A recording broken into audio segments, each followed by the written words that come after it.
So তোমালোকে এইটো ভালকৈ চাবা। 3 নম্বৰটো এইবাৰ আহিছে, দুবাৰ আহিছে, 2019 আহিছে আৰু 2023 আহিছে। সো তোমালোকে ভালকৈ চাবা। বিক্ৰিয়াৰ নাম হ'ল প্ৰশমন বিক্ৰিয়া। তো এইটো কি লিখিবা তোমালোকে? তো ইয়াতে লিখিব লাগিব এচিড আৰু ক্ষাৰকৰ বিক্ৰিয়াত লৱণ আৰু পানী উৎপন্ন হয়, এই বিক্ৰিয়াক প্ৰশমন বিক্ৰিয়া বলে। আৰু এই কোৱেশ্চনটো তোমালোকৰ 2019 আহিছে, এই কোৱেশ্চনটো তোমালোকৰ 2019 আহিছে। সো তোমালোকে এইটো ভালকৈ চাব লাগিব যে প্ৰশমন বিক্ৰিয়া কাক বলে। হেল্ল' এভৰিৱান, তোমালোকক আমাৰ চেনেল নলেজ অফ সায়েন্সত স্বাগতম জনাইছো। এইটো ক্লাছ 10 সায়েন্সৰ অধ্যায় 2 এচিড ক্ষাৰক আৰু লৱণ এই চেপ্টাৰটোৰ কোনবোৰ টপিক ন তোমালোকৰ ইম্পৰ্টেণ্ট হয় আজি মই এই ভিডিঅ'টোত দেখাই দিম। ইয়াৰ উপৰি এই চেপ্টাৰটোৰ পৰা যিমানখিনি প্ৰিভিয়াছ ইয়াৰ কোৱেশ্চন তোমালোকৰ এক্সামত আহিছে গোটেইখিনি মই দেখাই দিম। লগতে কোনবোৰ টপিক ন তোমালোকৰ পৰীক্ষাত আহিব পাৰে সেইবোৰ তোমালোকক দেখুৱাই দিম। আৰু তোমালোকে যদি এই ভিডিঅ'টো চোৱা তেনেহলে আজিৰ ভিডিঅ'টোৰ পৰা তোমালোকে পৰীক্ষাত বহু পৰিমাণে লাভৱান হ'বা। ইয়াতে আমি তোমালোকৰ প্ৰশ্নাৱলী ভিতৰুৱা তাৰ পিছত তোমালোকৰ এক্সাৰসাইজ যিমানখিনি বস্তু ইম্পৰ্টেণ্ট হয় বা যিমানখিনি তোমালোকৰ প্ৰিভিয়াছ ইয়াৰ কোৱেশ্চনত আহিছে গোটেইখিনি আমি তোমালোকক এই ভিডিঅ'তে জনাই দিবলৈ চেষ্টা কৰিম। ভিডিঅ'টো অলপ দীঘল হ'ব পাৰে, কিন্তু তোমালোকে যদি আজি ভিডিঅ'টো চাই যোৱা তেনেহলে তোমালোকক এই চেপ্টাৰটোৰ পৰা যিমানখিনি বস্তু তোমালোকৰ পৰীক্ষাত আহিব তোমালোকে যদি ভিডিঅ'টো চোৱা তেনেহলে তোমালোকে পৰীক্ষাত বহু পৰিমাণে লাভৱান হ'বা। আৰু যিসকলে আমাৰ চেনেলটোৰ নতুন তেওঁলোকক আমি জনাই দিছোঁ যে আমি তোমালোকৰ কাৰণে MCQ series, important question series, paper solution series আৰু previous year question analysis series এই চাৰিটা সিৰিজ ষ্টাৰ্ট কৰিছোঁ। যদি কোনোবাই ভিডিঅ'বোৰ চোৱা নাই মই প্লেলিষ্ট বনাই দিছোঁ, তোমালোকে প্লেলিষ্ট ভিজিট কৰি চাই ল'বা, নতুবা তোমালোকে আমাৰ চেনেলত গ'লেও পাবা।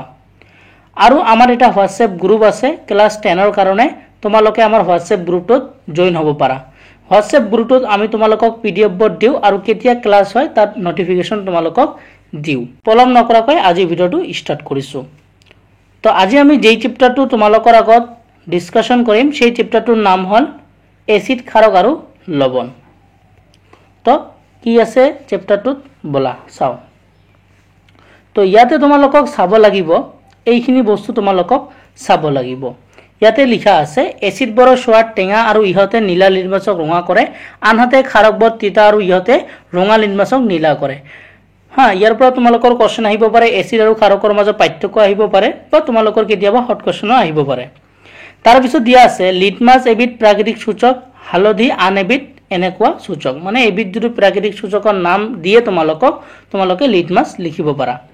এই পেৰাগ্ৰাফটো যিটো আছে এই পেৰাগ্ৰাফটো তোমালোকে গোটেই ভালকৈ পঢ়িবা। ইয়াৰ পৰা তোমালোকে এইখিনিলৈকে গোটেই পেৰাগ্ৰাফটো ভালকৈ পঢ়িবা। যদি তোমালোকে এই পেৰাগ্ৰাফটো পঢ়া তেনেহলে ইয়াৰ পৰা তোমালোকে হয়তো MCQ পাব পাৰা, নতুবা তোমালোকে 1 মাৰ্ক নহলে 2 মাৰ্কৰ কাৰণে এটা কোৱেশ্চন পাবাই, কাৰণ ইয়াতে বহুতো তোমালোকৰ ইম্পৰ্টেণ্ট কথা দিয়া আছে। সো তোমালোকে এইটো ভালকৈ চাবা। তাৰপিছত তোমালোকে কি চাবা, তাৰপিছত এই যিটো দিয়া আছে বাকচ বনাই যিটো দিয়া আছে এইখিনি তোমালোকে চাবা। এইটো ইম্পৰ্টেণ্ট হয়, মই পঢ়ি দিছোঁ।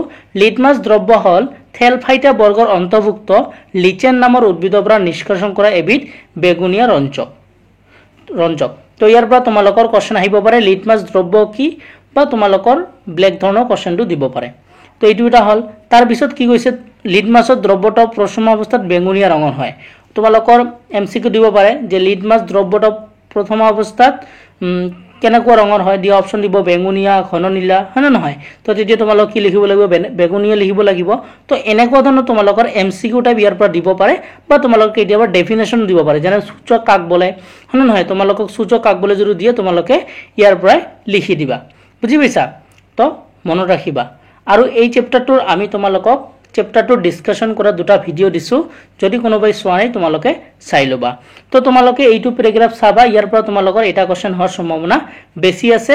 হয়তো আহিব পাৰে সূচক কাক বোলে, নহলে লিটমাছ দ্ৰব্য কি, নতুবা তোমালোকৰ ইয়াৰ পৰা ভিতৰুৱা কোৱেশ্চন দিব পাৰে। তাৰপিছত কি দিয়া আছে চোৱা। তাৰপিছত তোমালোকক ইয়াতে এটা প্ৰশ্নাৱলী দিয়া আছে। ইয়াতে তোমালোকৰ কি দিয়া আছে, তোমাক 3টা পৰীক্ষা নল দিয়া হৈছে, সিহঁতৰ এটাত পাতিত পানী আৰু আন দুটা ক্ৰমে এটা এচিড দ্ৰব্য আৰু এটা ক্ষাৰকীয় দ্ৰব্য আছে। যদি তোমাক কেৱল ৰঙা লিটমাছ কাগজ দিয়া হয় তেন্তে প্ৰতিটো পৰীক্ষা নলত থকা দ্ৰব্যসমূহ কিদৰে চিনাক্ত কৰিবা। তো এইটো কোৱেশ্চন তোমালোকৰ 2019ত আহি গৈছে। এই কোৱেশ্চনটো তোমালোকৰ 2019ত আহি গৈছে। সো তোমালোকে এই কোৱেশ্চনটো ভালকৈ চাবা। তো এইটো এবাৰে আহি গৈছে তোমালোকৰ 2019ত সো এইটো ভালকৈ চাবা তাৰ পিছত এটা টপিক দিয়া আছে এসিড আৰু ক্ষাৰকৰ ৰাসায়নিক ধৰ্মৰ জ্ঞান এই টপিকটোৰ পৰা বেসিক্যালি তোমালোকৰ শৰ্ট কোশ্চেন আহিব পাৰে মানে এমসিকিউ আহিব পাৰে তো ইয়াতে তোমালোকৰ এটা ডেফিনেশন দিয়া আছে মোস্ট ইম্পৰ্টেন্ট ডেফিনেশন ঘ্ৰাণেন্দ্ৰিক সূচক কাক বলে তোমালোকে ইয়াৰ পৰা লিখিবা কিছুমান পদাৰ্থত আছে যিবোৰৰ আম্লিক আৰু ক্ষাৰকীয় মাধ্যমত গন্ধৰ পৰিৱৰ্তন ঘটে এইবোৰক ঘ্ৰাণেন্দ্ৰিক সূচক বোলা হয় অলফেক্টৰী ইন্ডিকেটৰ্স বুলি কয় ইংলিছত সো তোমালোকে এইটো ভালকৈ চাবা এইটো তোমালোকৰ 2 মাৰ্কৰ কাৰণে আহিব পাৰে এই ডেফিনেশনটো তোমালোকৰ বহুত ইম্পৰ্টেন্ট হয় তোমালোকৰ পৰীক্ষাত আহিব পাৰে তাৰ পিছত সো কি দিয়া আছে তাৰ পিছত ইয়াতে কি দিয়া আছে সো এইটো দিয়া আছে এইটো এটা টপিক দিয়া আছে কি এসিড আৰু ক্ষাৰকে ধাতুৰ সৈতে কি দৰে বিক্ৰিয়া কৰে তো ইয়াৰ ভিতৰত তোমালোকক কি চাব লাগিব সো ইয়াতে তোমাক চাব লাগিব এই প্যাৰাগ্ৰাফটো তোমালোকক ভালকৈ চাব লাগিব এই প্যাৰাগ্ৰাফটো ভালকৈ চাব লাগিব তোমালোকক ইয়াৰ পৰা তোমালোকৰ কোশ্চেন আহিব পাৰে তাৰ পিছত তোমালোকে এইটোও তো জানা যে এসিডৰ লগত যদি তুমি ধাতুৰ ৰিঅ্যাকশন কৰা তেনেহলে কি উৎপন্ন হ'ব লৱণ আৰু হাইড্ৰোজেন গেছ উৎপন্ন হ'ব সো এইটো তোমালোকে বিক্ৰিয়াটো ভালকৈ চাবা তাৰ পিছত ইয়াৰ পৰা তোমালোকক চাব লাগিব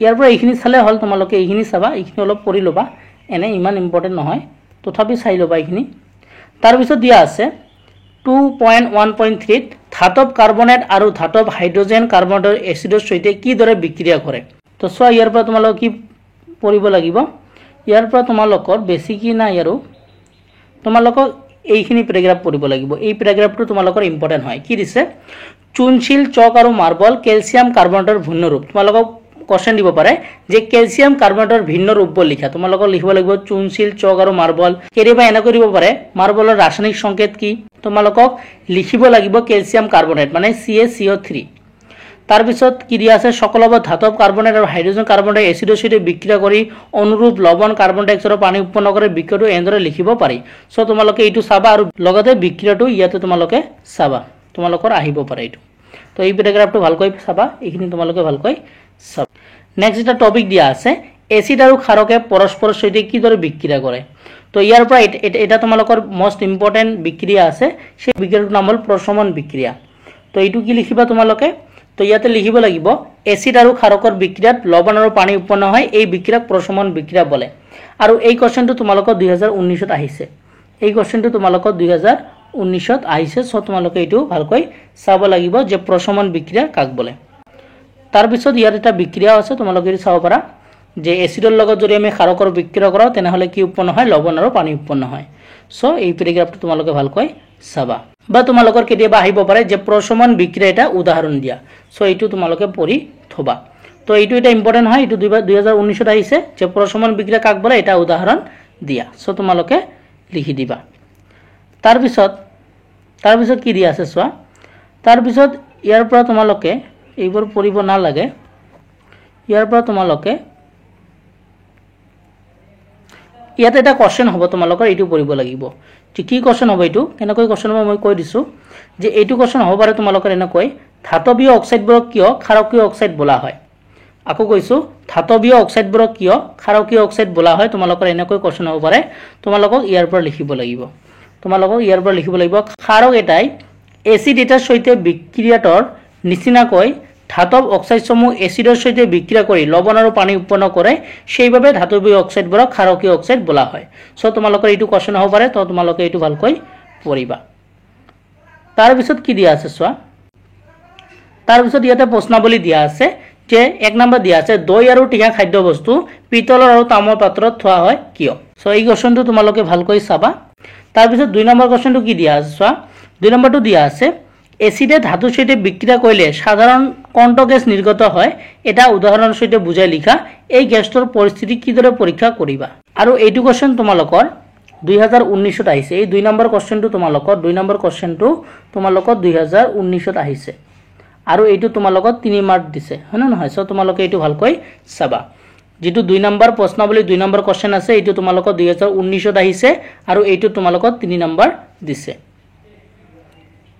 তাৰ পিছত 3 নম্বৰটো কি দিয়া আছে চোৱা 3 নম্বৰটো দিয়া আছে এটা ধাতব যৌগ এ লঘু হাইড্ৰক্লৰিক এচিডৰ সৈতে বিক্ৰিয়া কৰি বুৰবুৰণি সৃষ্টি কৰে উৎপন্ন হোৱা গেছটো এডাল জুৰি থকা মম নুবুৱাই বিক্ৰিয়াটো উৎপন্ন হোৱা এটা যৌগ ক্যালসিয়াম ক্লোৰাইড হলে বিক্ৰিয়াটোৰ বাবে সন্তুলিত সমীকৰণটো লিখা আৰু এইটো কোৱেশ্চন তোমালোকৰ দুবাৰ আহিছে এইটো কোৱেশ্চন ভালকৈ চাবা এইটো দুবাৰ আহিছে 2019 ত আহিছে আৰু তোমালোকৰ 2023 ত আহিছে সো এইটো তোমালোকৰ ৰিপিট হৈছে সো এইবাৰো ৰিপিট হ'ব পাৰে বুলি আমি আশা ৰাখিছো সো তোমালোকে এইটো ভালকৈ চাবা 3 নম্বৰটো কেইবাৰ আহিছে দুবাৰ আহিছে 2019 ত আহিছে আৰু 2023 ত আহিছে সো তোমালোকে ভালকৈ চাবা আশা ৰাখিছো আজি ভিডিওটো ভাল পালা যদি ভিডিওটো ভাল পালা তেনেহলে এটা লাইক কৰি দিবা আৰু তোমাৰ বন্ধুবৰ্গলৈ শেয়াৰ কৰি দিবা আৰু যিসকলে আমাৰ চেনেলটো নতুন তোমালোকে আমাৰ চেনেলটো সাবস্ক্ৰাইব কৰি ৰাখিবা নতুন এটা ভিডিওৰ লগত তোমালোকৰ লগত পুনৰ দেখা দেখি হম ভিডিওটো চোৱাৰ জন্য তোমালোকক ধন্যবাদ জনাইছো